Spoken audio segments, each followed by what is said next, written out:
Former councillor Ashwini Sharma is contesting the elections from ward number 13 as an independent candidate this time as well.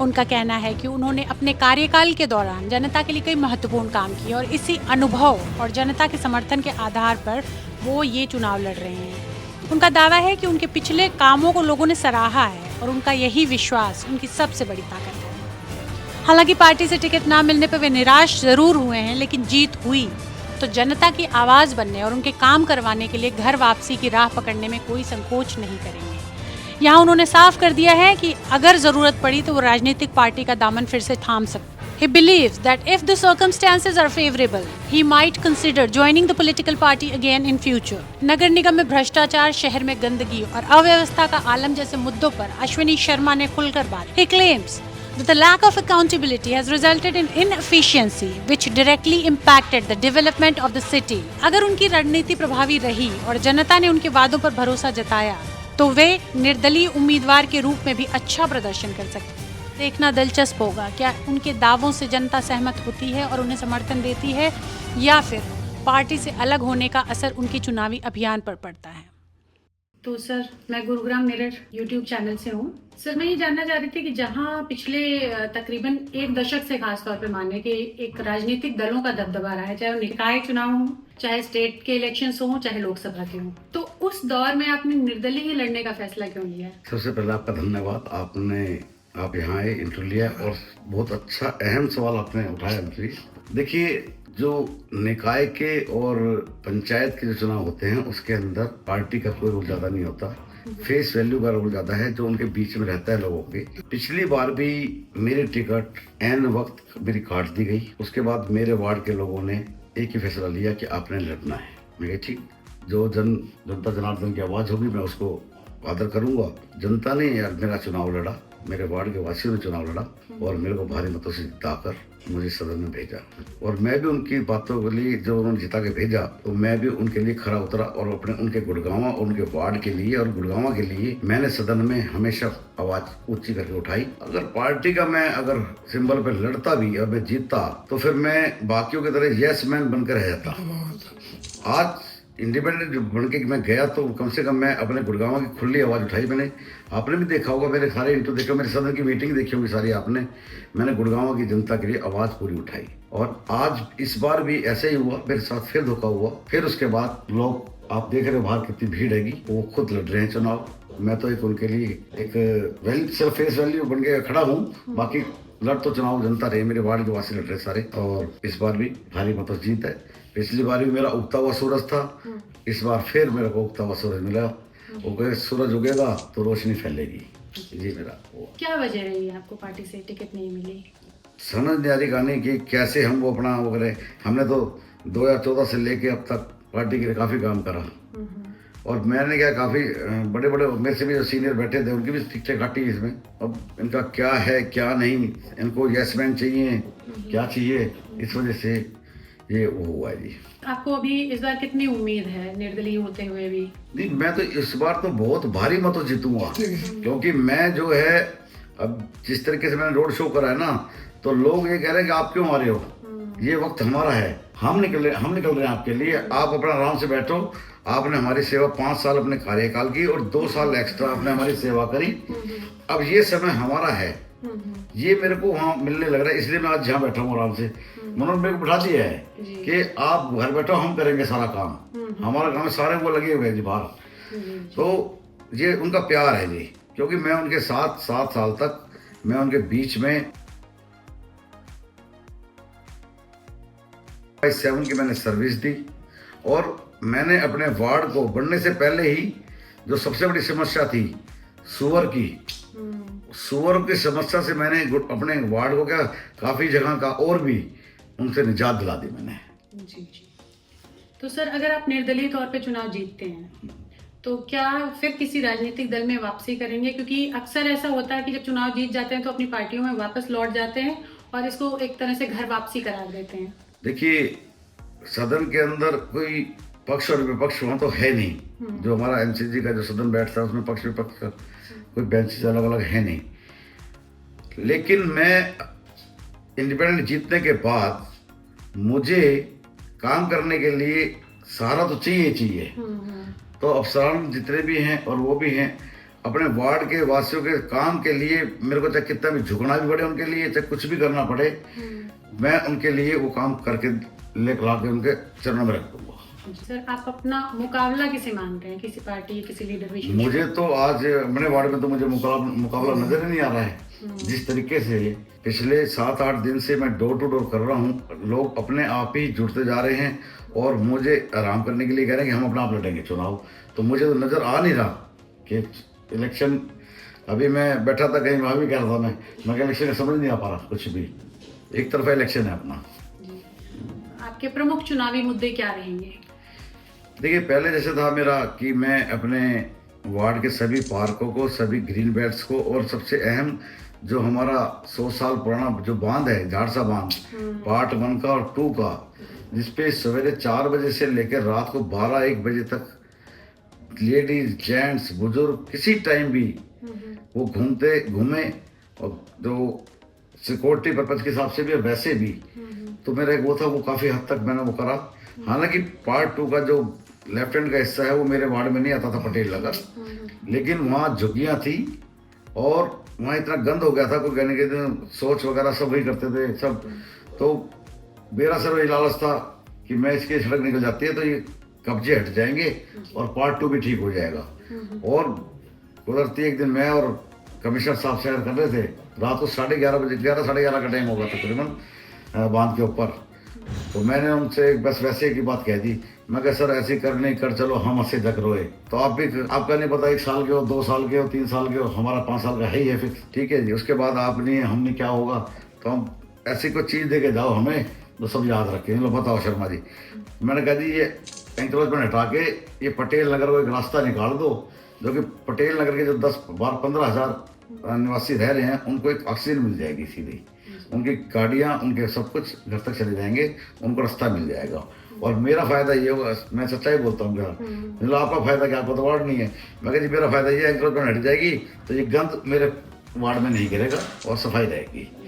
उन्होंने 3 दिन के अंदर अंदर इस कार्य को कर दिया।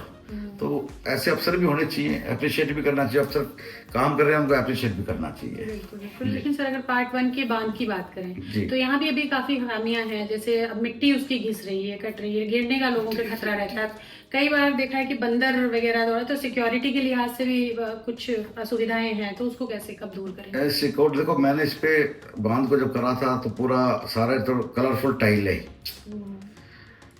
उस पर लाइटें, फैंसी लाइटें लगवाई, उसमें म्यूजिक सिस्टम करवाया, कैनोपीज बनवाई, बेंच रखवाए सब बैठने के लिए, बुजुर्गों के लिए। फिर वहाँ एक टॉयलेट भी बनवाया मैंने। तो काम सारे कराए वहाँ पर। सिक्योरिटी के हद से तो ठीक है, हाँ बंदर वगैरह काफ़ी आ गए, बंदरों का तो एक माफिया है ये, क्योंकि हम उठाते हैं, वो 1800 रुपये लेते हैं बंदर के, उठा ले आते हैं, फिर 3 दिन के बाद फिर वो वापस हो जाते हैं। तो एक बहुत मोटा ये माफिया है कमाई का इनका ना। तो उसके अंदर देखते हैं भी क्या करें। अब यहाँ से लेके सोना की पहाड़ियों तक पेड़ ही पेड़ हो गए हैं, बंदर तो कुछ पेड़ों पर उछलते आ जाते हैं। लेकिन एक कुत्तों का बड़ा भारी आतंक मचा हुआ है, खाली वार्ड मेरे में नहीं, पूरे गुड़गांव में ही कुत्ते काटने वाले बहुत हो गए अब। तो हम इस बार जाएंगे तो एक कोई बड़ा शेल्टर कुत्तों के लिए, क्योंकि कुत्तों को हम कहीं छोड़ नहीं सकते जंगल में, तो उनके लिए कोई शेल्टर बनाया जाए कि जहाँ उनको रहा भी जाए और वो उनका खाने पीने का इंतजाम किया जाए। ये हो गया। नंबर 2, अब जो आगे जो मतलब अभी नया बन के आएंगे हम, तो मेरी एक प्रायोरिटी होगी कि पूरे वार्ड में 2 या 3 छोटे कम्प्लेक्स बनाए जाए, स्पोर्ट्स के ग्राउंड बनाए जाए, ग्राउंड हो जिसमें बच्चे खेल सकें, क्योंकि आजकल बच्चे सब मोबाइल पे, लैपटॉप पे ही हैं और सेहत का बड़ा बुरा हाल हो रहा है बच्चों का। मैंने देखा है, मैं देखता हूँ बच्चों को देख के दुख भी होता है। तो मैं उनके पेरेंट्स को भी कहता हूँ भाई इनको 1-2 घंटे खेलने दिया करो। तो एक वो भी है। अब एक कॉलोनी जुड़ी है मेरे पास प्रेमपुरी इस वार्ड के अंदर, तो उसके अंदर सबसे बड़ी समस्या है जो वो इन्होंने खत्ता बना दिया कूड़े का। तो उसको 2-3 दफ़ा तो मैंने हटवा दिया था पहले, लेकिन फिर वो डलवा देते हैं वहाँ पर। तो इस बार सबसे पहला अहम यही होगा, आते ही पहले उस खत्ते को मैंने ख़त्म करना है कि जिससे कि उसके लेफ्ट हैंड साइड में झाड़सा है, राइट हैंड साइड में प्रेमपुरी है, लेफ्ट में 31 है और हाउसिंग बोर्ड है, राइट बैक में सेक्टर 32 है। तो उसका बदबू का आतंक हो जाता है उसको वहाँ पर। तो आते ही सबसे पहले प्रेमपुरी का मैं वो कराऊंगा और फिर वहाँ की जो मूलभूत सुविधा हैं सबसे पहले वो भी करना है। बाकी पूरे वार्ड के अंदर ही काम करने हैं हमने। तो मूलभूत सुविधा तो हमने सबसे पहले उनको प्रोवाइड करनी है और बाकी ये अहम चीज़ें ये रहेंगी मेरी। आपने स्पोर्ट्स कॉम्प्लेक्सेस बनाने की बात की, तो जो ऑलरेडी एग्जिस्टिंग स्पोर्ट्स के जो वेन्यूज़ हैं, कुछ जैसे आपका टेनिस कोर्ट है, उसमें इंक्रोचमेंट से लेके कई तरह के भ्रष्टाचार की भी बातें आ रही हैं। एक्चुअल क्या है कि हमारे पास तो है नहीं वो, ये RWA को दे रखे हैं और RWA को हमने पहले 3 रुपये मीटर मिलता था, बाद में मैंने ही सदन में उसको 5 रुपये मीटर के लिए कहा तो उन्होंने फिर वो 4 रुपये मीटर कर दिया। वो पैसा सभी गुड़गांव के RWA को मेंटेन करने के लिए वो दिया जाता है। हमने पार्क बना दिया, अच्छा बना दिया, सारी चीज़ लगा दी हमने, उसका मेंटेनेंस का पैसा उनको मिलता है RWA को। तो ये देखा गया कि RWA और पार्षदों की कंट्रोवर्सी बहुत ज़्यादा होती है, उसकी वजह से ना पब्लिक सफ़र करती है। अच्छा, पब्लिक को ये पता होता है कि पार्षद के पास है, फिर हम बताते हैं कि भाई ये आपका मेंटेनेंस का जो है वो सारा RWA करेगी। अभी पीछे हमारे टेनिस कोर्ट के अंदर भी वो हो गया था, काफ़ी झगड़े वगैरह हुए हैं, RWA के वो उठा के ले गए थे, वो नेट वगैरह उठा के ले गए थे। तो वो हमने उनका सॉर्ट आउट कराया और मैं बच्चे खेल रहे हैं, बच्चों को खेलने के लिए जगह चाहिए, उससे क्या फ़र्क पड़ता है भाई, वो पैसे ले रहा है कोई बात नहीं, आप पैसे लेकर। अब वैसे भी तो हम बच्चों को हम कोचिंग के लिए पैसे देने जाते हैं, जब हमारे घर में हमारा कोर्ट है तो बच्चों को खेलने दिया जाए।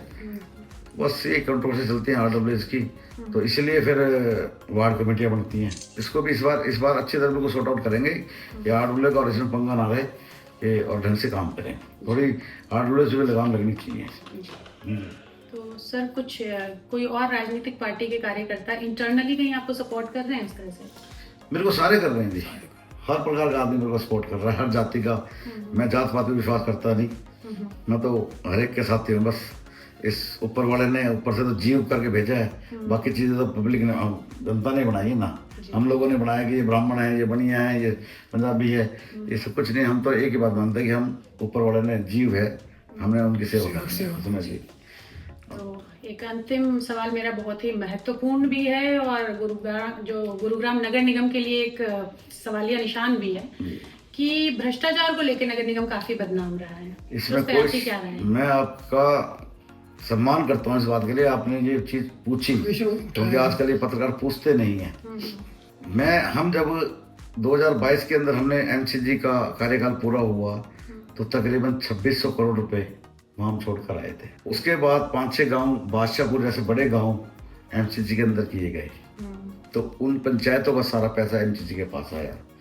फिर उसके बाद 7-8 गांव और करे गए, भोंडसी जैसा गांव, बहुत बड़ा गांव, वो भी आया गया, उनका सबसे बड़ा ज़्यादा पैसा था, वो पैसा भी MCG में आ गया। लेकिन दुर्भाग्य ये है कि आज हमने पता करा, 4-5 दिन पहले पता करा, मेरे को पता चला कुल 300 करोड़ रुपए भी बचे हैं। तो इनसे पूछा जाए पैसा घिचा कहाँ रहा है, क्योंकि 2 साल जो कार्यकाल में हमारा वो था, लगाम हट गई, अफसरों पे से लगाम हट गई। और आपने देखा भी होगा, मैंने तो भ्रष्टाचार के कितने घपले वहाँ उतारे हैं, और CND वेस्ट वाला जो था कितना भारी घपला था, वो मैंने खोला, हर जगह वो करा है। वो बर्दाश्त नहीं हो पाता हमारे से, ना मैं करूँगा कि गुड़गांव की जनता का मेहनत का पैसा वहाँ जमा होता है और ये लोग गुड़गांव की गाड़ी कमाई का पैसा दोनों हाथों से लुटाने लग रहे हैं। भ्रष्टाचार तो चरम सीमा पे है MCG के अंदर, इसमें कोई दो राय नहीं है जी। ये पहले भी कहता है, आज भी कह रहा हूँ मैं, काम कम है, पैसा ज़्यादा निकाल रहे हैं, इसमें कोई शक नहीं है।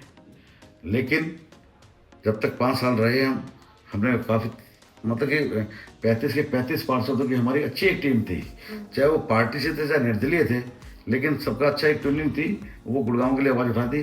और अब भी मैं चाहता हूँ कि गुड़गांव के अंदर अच्छे पार्षद बनकर आए, चाहे वो पार्टी के हों चाहे वो निर्दलीय हों, जो गुड़गांव की आवाज़ को बुलंदी से उठा सकें, यस मैन बन के ना रहें वो। तो कहीं ना कहीं एकजुटता जो है भ्रष्टाचार के ऊपर भी बिल्कुल, क्योंकि इनका तो काम है कि पार्षद को RWA से लड़ो, RWA को पार्षद से लड़ो, ऐसे लड़ा के अपना फायदा उठाते हैं ये, और कुछ नहीं है। देखो अफसर तो यहाँ आए, उनको गुड़गांव से कोई प्यार नहीं है, वो तो ट्रांसफर हो गए, साल 2 साल 3 साल रहेंगे, उनको गुड़गांव से प्यार नहीं है। प्यार उनको है जो यहाँ जन्म में पैदा हुए, उनकी जन्मभूमि कर्मभूमि यही है, उनको ही गुड़गांव से प्यार हो सकता है और किसी को नहीं हो सकता। और हम तो माँ शीतला का आशीर्वाद है कि हम माँ शीतला की धरती पे, पावन धरती पे हम पैदा हुए और हमें ताकत मिली है और काम करेंगे। बहुत बहुत शुभकामनाएं। एक कहिए तो एक सवाल और पूछूंगी जी आपसे। तकरीबन 1 साल से अगर हम देख लें तो गुड़गांव ग्लोबल लेवल पे गंदे शहर के रूप में, कभी साइबर सिटी, मिलेनियम सिटी का तमका मिला हुआ है जिस शहर को, प्रगति की सीढ़ियां इतनी तेजी से चढ़ी कि 20 सालों में पूरा नक्शा बदल गया। उसके बाद जो एक स्काई लाइन थी बिल्डिंग्स की,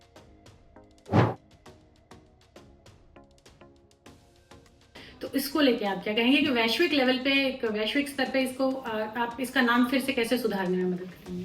जी, मेरा ही सवाल आपने उठाया, बड़ा अच्छा लगा।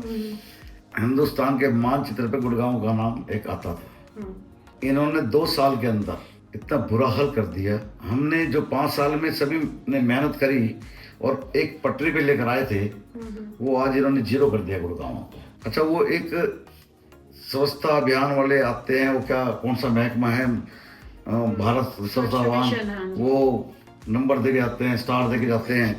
तो होता क्या है, वो लेकर आते हैं, हाईवे से लिया, MBS माल से DLF में मोड़ दिया, उधर का एरिया दिखाया, नंबर बढ़वाए, जो भी करा, नंबर 2 नंबर देख का जो कर के वो सारा चमक दिखा के वो अपने नंबर लेके बैठ जाते हैं। असली तो गुड़गांव यहाँ पर है। गुड़गांव MP साहब के इलेक्शन में हमने देखा, विधानसभा के इलेक्शन में हमने देखा, इतना बुरा हाल, अफसरों को फोन कर रहे हैं, उसके बावजूद भी काम नहीं हो रहे हैं। और हद की बात जब हुई, जिस दिन नॉमिनेशन बनना था, हमारे नेता हैं राव इंद्रजीत जी, जिस दिन नॉमिनेशन बनना था, CM साहब आए हुए थे, कैबिनेट भी आई हुई थी, यहीं इसी ड्राइंग रूम में बैठे थे। 2 से ढाई घंटे लाइट नहीं थी। CM के आने के बाद जहाँ होता है जैसे कुछ हो जाता है। बताओ, ये आवाज मारते डबल इंजन की सरकार, उसका आज तक हमें मतलब समझ नहीं आया। अगर डबल इंजन की सरकार है तो फिर तो बहुत काम होने चाहिए, लेकिन सच्चाई ये है कि गुड़गांव का वली वारिस आज तक कोई नहीं बना। गुड़गांव को तो सिर्फ सोमनाथ के मंदिर की तरह लूटने का काम किया। आते हैं, लूटते हैं और चले जाते हैं। डेवलपमेंट जो DLF साइड में है नए गुड़गांव में, वो गवर्नमेंट की डेवलपमेंट नहीं है, वो तो बिल्डरों की डेवलपमेंट है। उनका पैसा लग रहा है, सरकार की तरफ से क्या है। अब 9 साल से हमारा हॉस्पिटल 10 साल हो गए, ठीक है। अब जाके ये शुक्र है कि हमारी बहन जी जो है स्वास्थ्य मंत्री बन गए हैं, और वो उस पर बिल्कुल जोर दे रखा है उन्होंने। सबसे पहला उनका मुद्दा ये है कि मेरे को गुड़गांव का हॉस्पिटल बनाना है, और वो काफ़ी चक्कर भी लगा चुके हैं, और उस पर पूरा काम चल रहा है। जल्दी इस पर काम भी होगा। अब कुछ लगा है हमें, कुछ चीज़ें ऐसी होती हैं जो मतलब गरीब आदमियों कहाँ जाएगा, फिर वो हर के मेडिसिटी, फोर्टिस, मैक्स जो यहाँ बैठे हैं उनमें जाएंगे। एक गुड़गांव एक ऐसा अड्डा है जहाँ एजुकेशन का और मेडिकल का हब बन गया। आप रोहतक चले जाओ, कहीं भी चले जाओ, प्राइवेट बहुत कम महंगे, ना के बराबर से हैं, लेकिन गुड़गांव है तो उन्हें पता है गुड़गांव में पैसा है, सब उधर भागेंगे, यहाँ से लूट लो। अब जो है हमें बहन जी का तो हमें लग रहा है कि आरती जी का स्वास्थ्य मंत्री जैसे बने हैं, वो गुड़गांव पे ज़्यादा ध्यान दे रही, गुड़गांव का हॉस्पिटल के ऊपर। मैं तो उनके साथ बैठता हूँ, बात होती है, तो काफ़ी अच्छा काम चल रहा है। अब बातों में काम नहीं चल रहा, अब प्रैक्टिकल काम चल रहा है। तो मोस्टली मेरे ख्याल मार्च अप्रैल मई तक जो है इसका काम भी शुरू हो जाएगा। पैसा भी सेंक्शन हुआ है इसका, तो अब लोगों को अच्छा मिलेगा। तो देखो, जो आदमी अच्छा होगा उसको अच्छा भी कहना चाहिए। अफसर हो चाहे कोई भी हो, उसको अप्रिशिएट करो, और जो निकम्मा है उसको हटाने की कोशिश की है। ये तो मेरा मानना है, मैं तो सच्चाई बोलता हूँ। मैं तो अपने गुड़गांव के लिए कहना, सीधी सी बात है जी, और इससे ज़्यादा हम कुछ कर नहीं सकते। बस मेरी यही अपील है, लोगों से निवेदन है, गुड़गांव के लोगों से, कि जो भी अच्छा कर्मठ जो हो आपका कैंडिडेट गुड़गांव में पार्षद के लिए, उन्हीं कैंडिडेटों को जो योग्य हो, जो आवाज़ उठा सके गुड़गांव की, वो ही उनको ही आप जिताकर सदन में भेजें। और मैं तो वार्ड 13 से हूँ, इंडिपेंडेंट हूँ। मेरा निशान है, चुनाव चिन्ह है, वो उगता हुआ सूरज है, और उगते हुए सूरज पे 2 मार्च को बटन दबाकर मुझे भी आप आशीर्वाद दें। जैसे पहले आवाज़ उठाई थी, उसी प्रकार मैं दोबारा से इस गुड़गांव की आवाज़ उठाऊँगा। धन्यवाद।